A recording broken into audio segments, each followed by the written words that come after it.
Let me position y'all a little bit better. So I'm currently working on cleaning up these piston ring grooves.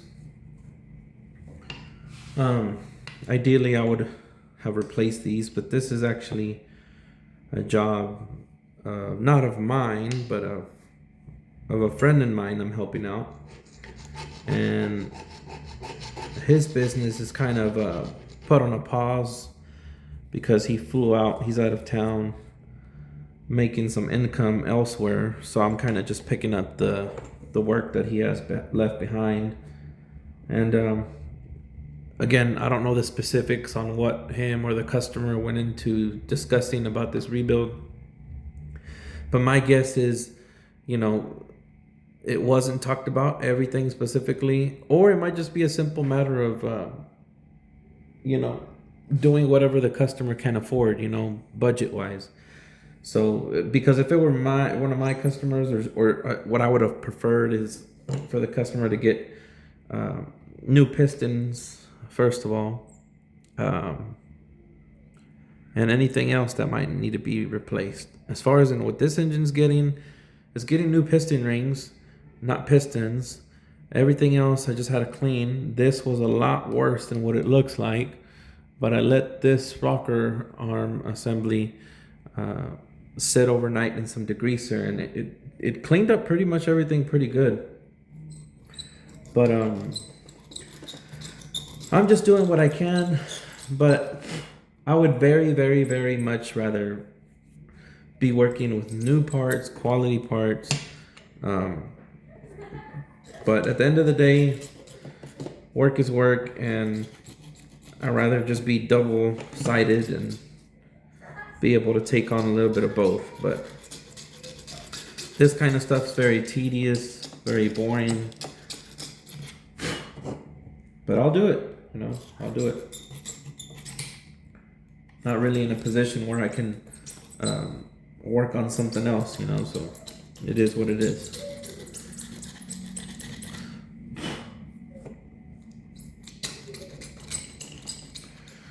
But no, yeah, life has been pretty weird. I might actually have to start going back to work. This stuff isn't just, it's not cutting out anymore, you know.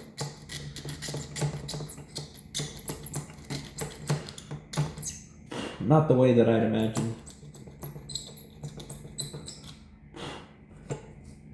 I mean, honestly, who comes out of school knowing what they want to do or what they want to be?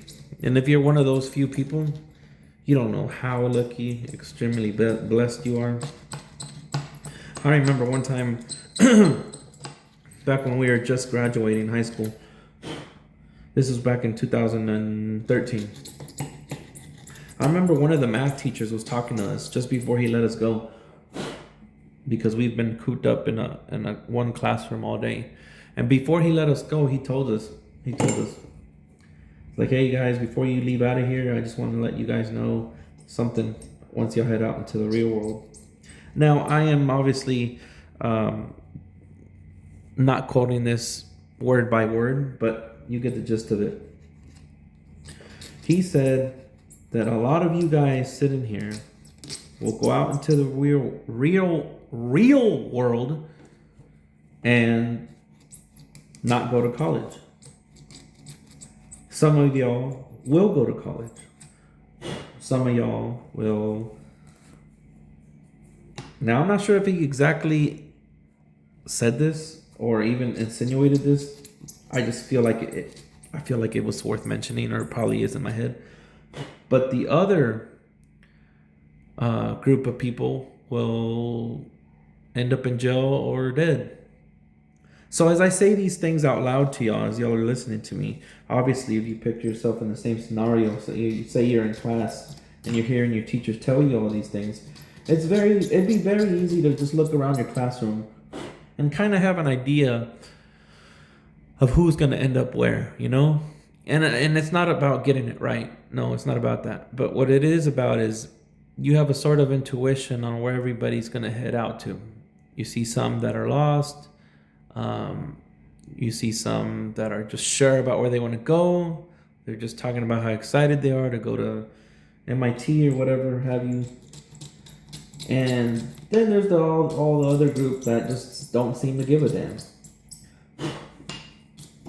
And we're all very inherently different. So as he said these things, I'm sitting there in the classroom, wondering, thinking about what he's saying. And I have no idea what was to be in store for me in the future, or what I even wanted to do. The only thing I did feel is the unknown pressure of doing something. I felt expected to do something, whether that was my parents' expectations or societal expectations.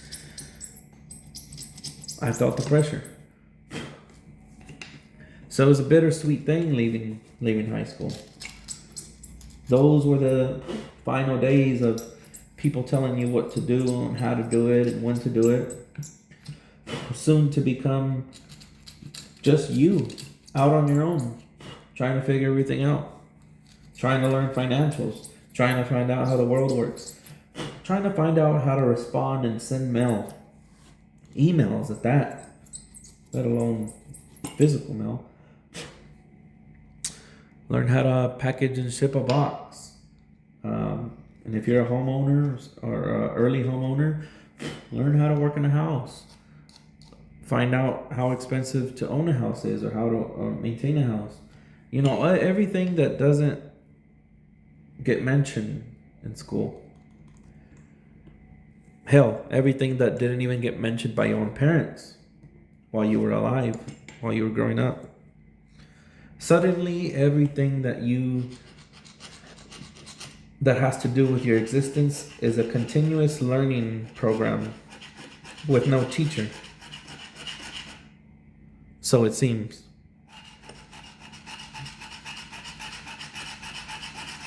And so you go around life trying to figure everything out, as all I mentioned, including personal growth. And that's even if you're aware enough to even realize these things, because sometimes we get stuck in a cycle and we don't actually see. This one's sticky. I don't like that.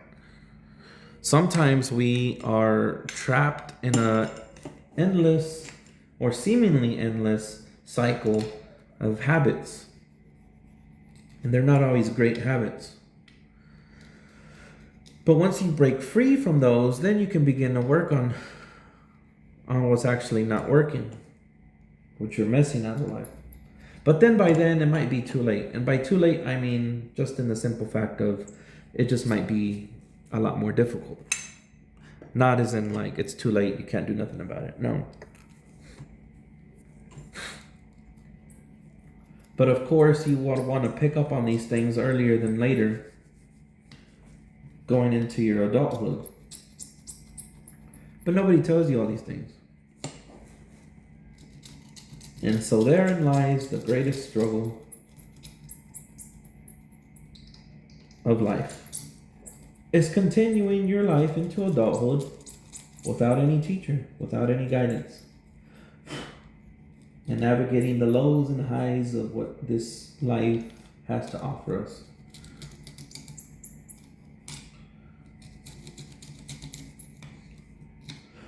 To be honest, guys, I didn't know what I wanted to do when I got into high school. I knew I had to do something. Felt the need that I had to do something, but I didn't know what. I didn't listen to my previous ideas and thoughts about, like, pursuing college or pursuing to be an actor or pursuing like videography or anything like that. I just kind of let my mind shut down and figured I just gotta choose anything. And so I did. I went to Everest College for medical assisting, which ideally was the best thing that happened because they had a lawsuit years later, and I got everything funded back to me. So it's essentially like I went there for free. But nonetheless, I did go, I learned what I learned, and I got a job out of it. And while I was in that job, it got to a point where it just felt like a pretty cool ride, you know.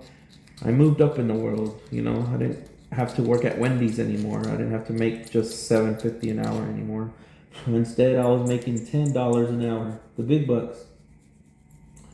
And these big bucks soon became apparently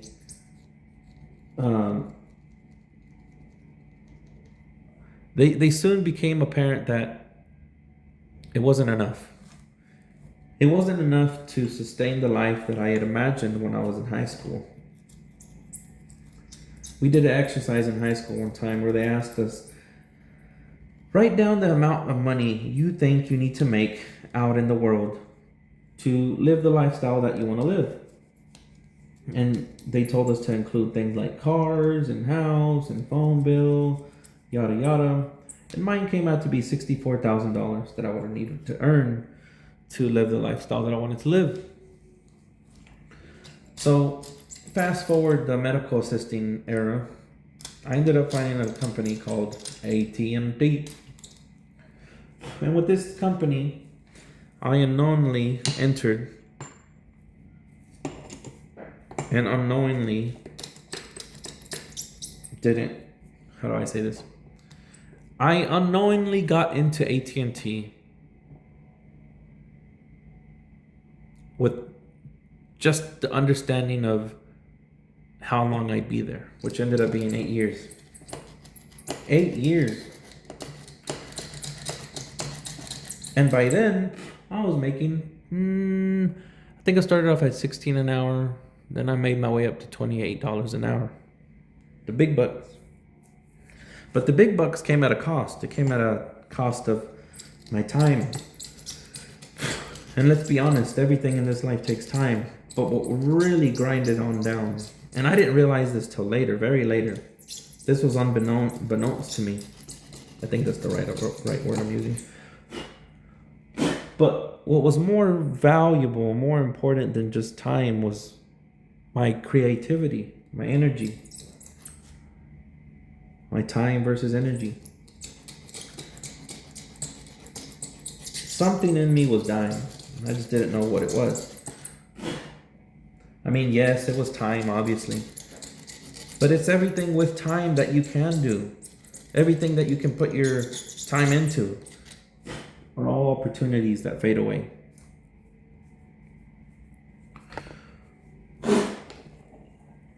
Now I've gotten to the point in my life after countless failures of what I believe in, what I stand for,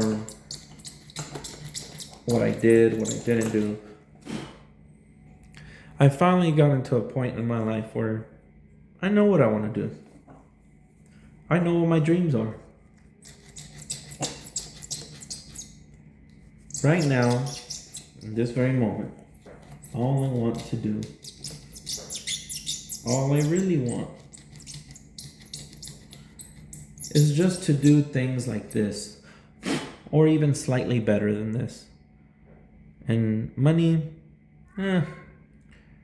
I can't really put a price on it because honestly, guys, I just wish that I could do this and not really have to worry about money or bills, like however that looks like. You know, anything better than what the current situation reality is now, which is I'm behind a month in the mortgage. The next mortgage is due. And it seems out of control. But if I could do this full time, I'd wake up every morning with a purpose and try to do the best that I can. And not feel the pressures of, or the urgency of having to get everything paid and met. I'd like to be able to take my time and work as I am here. And being self-employed, basically jobless, you get the luxury of going at your own pace, But you don't necessarily get the luxury of a nice, stable, flowing paycheck every 2 weeks. So, as hesitant that I am to go back to a job, I might just have to.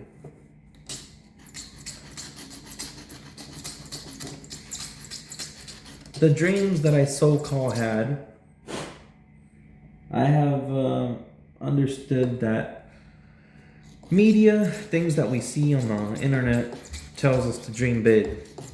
They tell us to dream so big it scares you. Although this is not necessarily totally harmful, it is important to be realistic as you can given your situation, given your circumstances. It's not wrong to be ambitious, but be ambitious to your own circumstances. And I'm quoting my brother on that. And this is something that should be obviously be considered a common sense, right? Well, no, it might not be to some.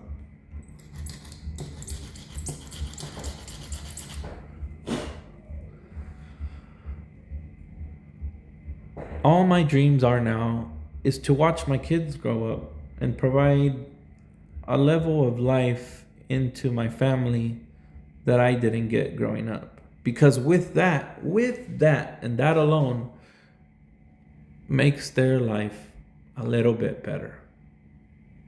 And that encompasses everything. Personal growth, financials, confidence. And I'm not perfect at it, by no means. Oh, no. But it's a start, just like any of us anywhere started. It might be a few generations before, one of my kin becomes like a millionaire or just an overall better experience.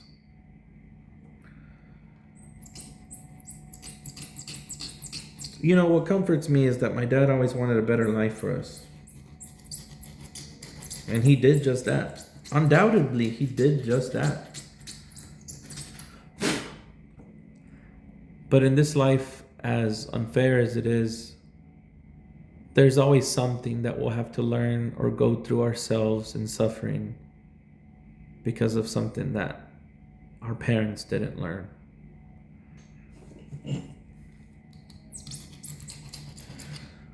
So as I'm growing older, and I've always felt like an old soul, all I want now is the energy, the strength to keep on going, to do the best I can every day with whatever I set my mind to do. My family, my money, my hobbies, and my friends.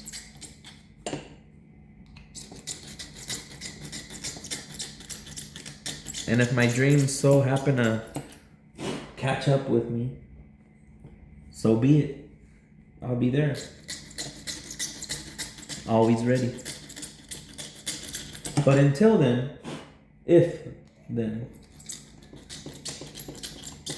I'll be here. Somewhere in my corner on YouTube. I'll be here.